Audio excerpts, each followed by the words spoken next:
बदायूं में ट्रैफिक का तगड़ा टॉर्चर, वीआईपी सड़कों पर रेंगते नजर आए वाहन। बदायूं में रेलवे क्रॉसिंग ओवरब्रिज के एक्सपेंशन जॉइंट की मरम्मत के कारण सोमवार से यातायात बंद कर रूट डायवर्जन लागू किया गया है, जिससे पूरे शहर में भीषण जाम लग गया है।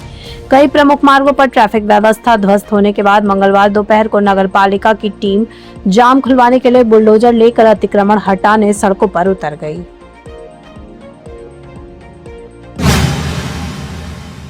गर्मी से अभी नहीं मिलेगी राहत, मौसम विभाग ने जारी किया हीट वेव का अलर्ट। उत्तर प्रदेश में मानसून के लेट होने की वजह से फिलहाल प्रदेशवासियों को इस उमस भरी गर्मी से राहत मिलती नहीं दिख रही है। मौसम विभाग के मुताबिक तापमान में गिरावट की कोई संभावना नहीं है और अगले 2 दिनों के लिए कई इलाकों में भीषण हीट वेव का अलर्ट जारी किया गया है। लापरवाही पर जेलर और डिप्टी जेलर सस्पेंड, कैदी दिनेश के भागने पर गिरी गाज। बरेली सेंट्रल जेल में उम्र कैद की सजा काट रहे कैदी दिनेश के फरार होने से मामले में डीजी जेल पीसी मीना ने बड़ी कार्रवाई करते हुए जेलर नीरज कुमार और डिप्टी जेलर वंदना चौधरी को सस्पेंड कर दिया है। इस बड़ी लापरवाही पर 4 जेल वार्डन पहले ही निलंबित हो चुके हैं और अब इज्जत नगर थाने में एफआईआर दर्ज कर पुलिस फरार कैदी की सरगर्मी से तलाश कर रही है। जिला कारागार अलीगढ़ में कैदी पर ढाए जा रहे जुल्म, भाई को मुलाकात करने से भी रोका। अलीगढ़ जिला कारागार में पिछले 5 साल से बंद बुलंदशहर के कैदी टीटू का एक ऑडियो वायरल हुआ है, जिसमें उसने जेल के दरोगा संजय यादव और एक अन्य कैदी पर पैसे छीनने, बेरहमी से मारपीट करने और खाने में कुछ मिलाकर देने का सनसनीखेज आरोप लगाया है। पीड़ित कैदी के भाई ने जेल प्रशासन पर मानसिक प्रताड़ना और मुलाकात न करने देने का आरोप लगाते हुए उच्च अधिकारियों से मामले की गंभीरता से जांच करने की मांग की है।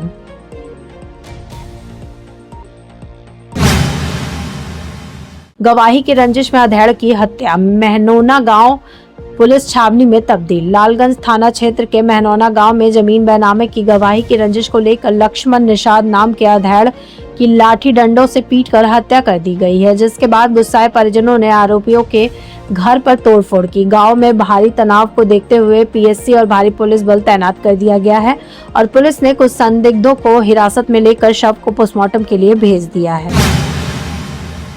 छानी गांव के पास काल बना अज्ञात वाहन, मौके पर ही बुझ गए 2 घरों के चिराग। हमीरपुर के बिवारा थाना क्षेत्र में छानी गांव के पास स्टेट हाईवे पर एक अज्ञात वाहन ने बाइक सवार 2 युवकों को जोरदार टक्कर मार दी, जिससे दोनों की मौके पर ही दर्दनाक मौत हो गई। सूचना पर पुलिस ने कानपुर देहात और हमीरपुर निवासी दोनों मृतकों के शव को कब्जे में लेकर शिनाख्यात कर ली है और फरार वाहन की तलाश में जुट गई है।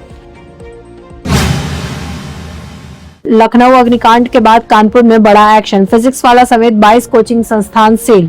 लखनऊ अग्निकांड के बाद कानपुर विकास प्राधिकरण ने काकादेव कोचिंग हब समेत 4 अलग अलग जोन में बड़ी कार्रवाई करते हुए फिजिक्स वाला और महिंद्रा समेत 22 कोचिंग संस्थानों को सील कर दिया है। मानकों का उल्लंघन करने वाले इन सेंटरों को खाली कराकर बंद कर दिया गया है। वहीं स्थानीय लोगों ने समय रहते नियमित जांच न करने और हादसे के बाद महज खाना पूरी करने पर प्रशासन पर सवाल भी उठाए हैं।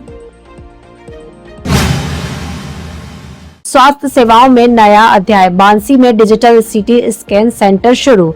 सिद्धार्थनगर के बांसी नगर क्षेत्र में स्थानीय लोगों को बेहतर और आधुनिक स्वास्थ्य सुविधाएं देने के उद्देश्य से पहले अत्याधुनिक डॉक्टर्स, डायग्नोस्टिस्ट एवं सीटी स्कैन सेंटर का उद्घाटन विधायक जय प्रताप सिंह द्वारा किया गया। इस सेंटर में सीटी स्कैन, पैथोलॉजी और रेडियोलॉजी जैसी आधुनिक जांच सुविधाएं उपलब्ध है, जिससे अब ग्रामीण और स्थानीय मरीजों को गंभीर बीमारियों की जाँच के लिए बड़े शहरों की दौड़ नहीं लगानी पड़ेगी।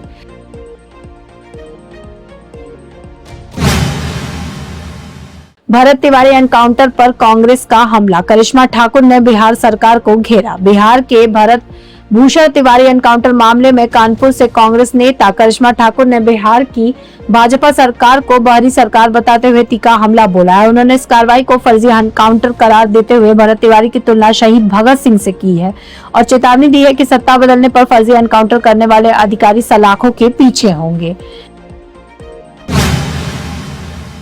वाराणसी रोपवे का किराया तय, शासन ने जारी की दरों की अधिसूचना। उत्तर प्रदेश शासन ने वाराणसी रोपवे परियोजना के लिए किराए की दरों की आधिकारिक अधिसूचना जारी कर दी है, जिससे शहर में सार्वजनिक परिवहन और सुगम हो जाएगा।